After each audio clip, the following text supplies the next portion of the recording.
រឿងពិតនៅពីក្រោយតុក្កតា Annabelle នៅក្នុងខ្សែភាពយន្ត Conjuring ចាប់តាំងពីខ្សែភាពយន្ត Conjuring ត្រូវបានផ្សាយចេញជាបន្តបន្ទាប់ដោយ Annabelle នៅក្នុងឆ្នាំ2014ពាក្យចចាមអារ៉ាមដែលផ្ទុះឡើងពី Warren Dude Conjuring នឹងរឿងពិតនៅពីក្រោយតុក្កតា Annabelle តើ Annabelle ពិតជាមានការសងសឹកនិងអាក្រក់ដោយតុក្កតាក្នុងរឿងដែរឬទេអ្វីត្បិតតែជីវិតពិតរបស់ Annabelle គឺជាតុក្កតា Rigidi Annie ដែលមើលទៅគួរឲ្យខ្លាចដូចជាតុក្កតាប៉ុកសឡែននៅក្នុងខ្សែភាពយន្តក៏ដោយប៉ុន្តែព័ត៌មានលម្អិតជាច្រើនគឺស្រដៀងគ្នាគួរឲ្យខ្លាចយើងទៅស្វែងយល់អំពីរឿងពិតរបស់ Annabelle ពិតប្រាកដត្រូវបានផ្ដល់ឲ្យ Donna ដែលជានិស្សិតគិលានុបដ្ឋាយិកាជាអំណោយក្នុងថ្ងៃខួបកំណើតរបស់ម្ដាយរបស់នាងរឿងមួយដែលត្រូវចងចាំនោះ Annabelle ត្រូវបានទិញពីកន្លែងលក់របស់ជជុះមួយ Donna កំពុងតែរស់នៅជាមួយមិត្តភ័ក្តិគឺ Angie ដំបូង Donna រីករាយនឹងអំណោយដែលម្ដាយរបស់នាងជូននោះណាស់ប៉ុន្តែតុក្កតានេះបានប្រែក្លាយជាប្រភពនៃការភ័យខ្លាចយ៉ាងខ្លាំងសម្រាប់ Donna Annabelle បានធ្វើចលនាតិចតួចទៅឲ្យ Donna និង Angie ដោយ Annabelle បានផ្លាស់ទីពីលើឥដ្ឋទៅលើកៅអីពីលើកៅអីមកលើឥដ្ឋវិញដោយខ្លួនឯង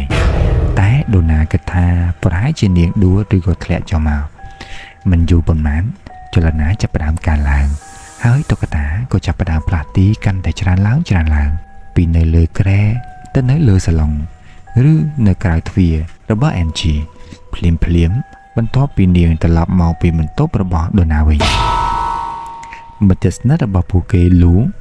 មានការភ័យខ្លាចយ៉ាងខ្លាំងចំពោះតុក្កតាដែលមើលទៅហាក់បីដូចជាធម្មតាតែការពិតមិនធម្មតា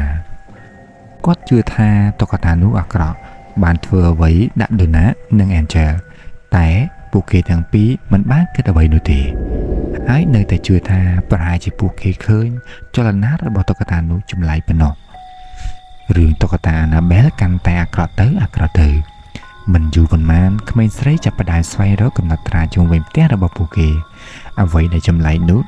គឺការកត់ដំណាំត្រូវបានសរសេរនៅលើกระดาษមួយហើយក្មេងស្រីទាំងពីរនាក់មិនដែលធ្លាប់ប្រើกระดาษនោះពីមុនមកទេ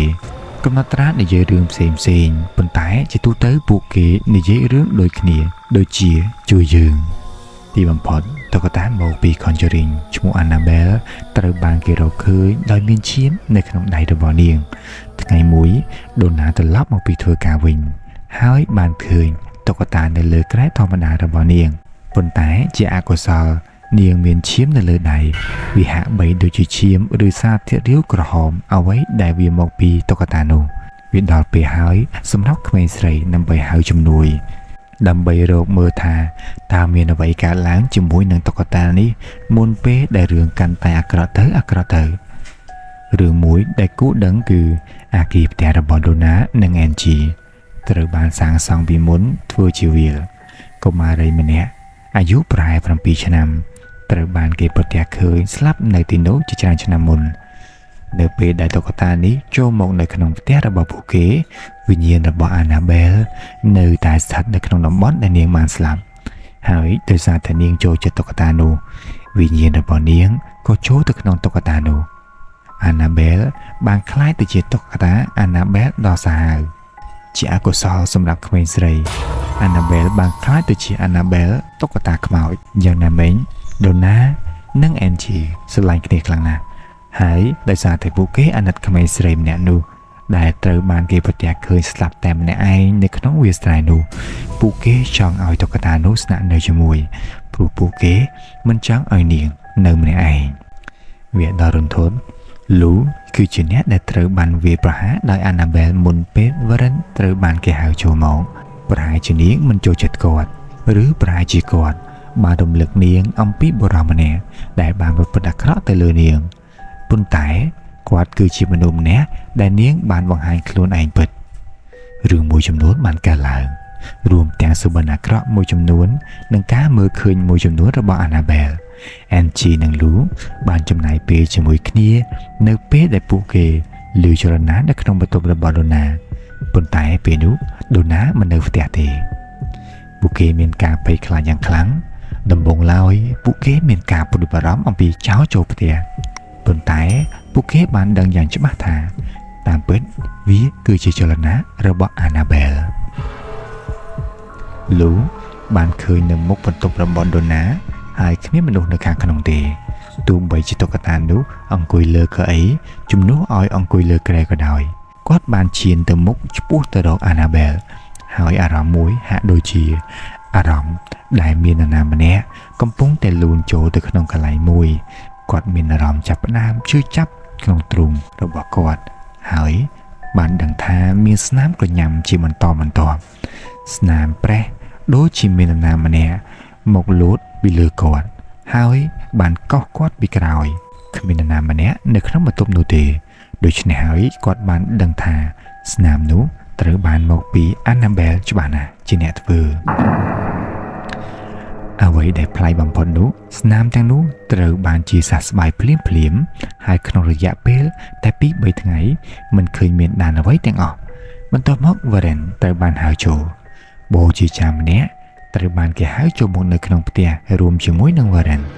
ហើយវាត្រូវបានគេរកឃើញថាគោលដៅចម្បងរបស់ Annabelle គឺដើម្បីកាន់កាប់ព្រលឹងរបស់ Donna Annabelle គឺជាបិសាចនាងត្រូវបានគេដាក់ព្រលឹងនៅក្នុងតុក្កតានោះបូជាចានៅទីបំផុតបានបណ្ដេញចេញពីផ្ទះហើយ Warren បានយក Annabelle ទៅជាមួយគេពួកគេទាំងពីរបានយល់ស្របថាវាជាការល្អបំផុតក្នុងការបើកបរទៅផ្ទះនៅលើផ្លូវខាងក្រោយដោយបារម្ភថាប្រសិនបើពួកគេបើកបរនៅលើផ្លូវធំនោះ Annabelle នឹងរកវិធីបង្កគ្រោះថ្នាក់ប្រកាសណាស់ពួកគេបានញោមញីដោយបញ្ហារថយន្តពេញផ្លូវទៅផ្ទះចង្កូតរេពេញផ្លូវហ្វ្រាំងចាប់មិនស៊ីហើយម៉ាស៊ីនរបស់រថយន្តនៅតែជាប់គាំងបញ្ហាបានឈប់មួយរយៈពេល Warren បានព្រោះ Annabelle ឲ្យទៅសុទ្ធពេលអ្នកទាំងពីរត្រឡប់មកផ្ទះ Ed បានដាក់តុក្កតានៅលើតុរបស់គាត់ដោយគិតថានាងនឹងមានសុវត្ថិភាពនៅទីនោះមួយរយៈសិនមិនយូរប៉ុន្មាននាងបានបង្ហាញពួកគេពីអ្វីដែលនាងពិតជាត្រូវបានបង្កើតឡើង Annabelle ត្រូវបានគេមើលឃើញថាងើបឡើងពីតុដោយលោតចេញជាច្រើនដងមិនយូរប៉ុន្មានសកម្មភាពនោះបានថយចុះហើយជប់ទៅវិញហើយ Warren គិតថាប្រហែលជាបិសាចនោះបានស្ងប់ស្ងាត់ហើយប៉ុន្តែមិនយូរប៉ុន្មាននាងត្រូវបានគេរកឃើញនៅក្នុងបន្ទប់ផ្សេងទៀតនៃផ្ទះដោយផ្លាតទីជុំវិញហើយនៅពេលដែល Warren ដាក់នាងនៅកន្លែងមួយនាងនឹងត្រូវបានគេរកឃើញឆាំងឆាប់រហ័សនៅក្នុងបន្ទប់មួយផ្សេងទៀត Ed និង Lauren បានទូរស័ព្ទទៅបូជាចាប៉ុន្តែគាត់ហាក់បីដូចជាធ្វើមិនមានអ្វីកើតឡើងហើយបាននិយាយទៅកាន់ Annabelle ថា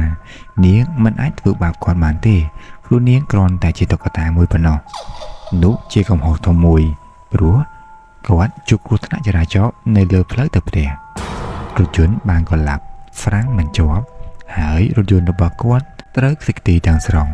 តែទោះបីជាយ៉ាងណាបូជាចារងរបួសយ៉ាងធ្ងន់ធ្ងរក៏ដោយតែគាត់រួចផុតពីសេចក្តីស្លាប់ Annabelle នៅតែជុំវិញរហូតដល់សប្តាហ៍ថ្ងៃនេះដោយរស់នៅក្នុងស្រោមកញ្ចក់ចាក់សោដែល Warren បានសាងសង់ឡើងដើម្បីកុំឲ្យនាងមានសេរីភាពនិងដើរលេងជុំវិញផ្ទះរបស់គាត់ទៀតមានផ្លាកសញ្ញាព្រមាននៅលើករណីដែលនិយាយថាកុំប៉ះក៏ដូចជាឈើឆ្កាងនៅពីខាងក្រោយអ្នកខ្លះនិយាយថាពួកគេឃើញ Annabelle ធ្វើចលនាជុំវិញករណីនេះដែលរងចាំការដោះលែង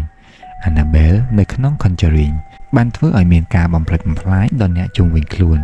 ហើយតុក្កតា Annabelle ពិតប្រាកដក៏ធ្វើដូចគ្នាដែរតុក្កតា Conjuring គឺជារឿងនិទានដ៏គួរឲ្យខ្លាចបំផុតមួយក្នុងប្រវត្តិសាស្ត្រសម័យទំនើបនៅពេលដែលយើងនិយាយអំពីវត្ថុដែលមានខ្មោចលងជាពិសេសដោយសារតែនាងត្រូវបានគេទុកនៅពីក្រោយកញ្ចក់ចាក់សោហើយជាពិសេសដោយសារតែ Warren មិនអាចកម្ចាត់តុក្កតាបិសាចបាន Annabelle នៅតែអាចមើលបាននៅទីនេះតើអ្នកហ៊ានទៅសួរសុខទុក្ខនាងដែរឬទេហើយស្វែងយល់បន្ថែមអំពីរឿងពិតដ៏គួរឲ្យខ្លាចនិងចាប់អារម្មណ៍នេះទេ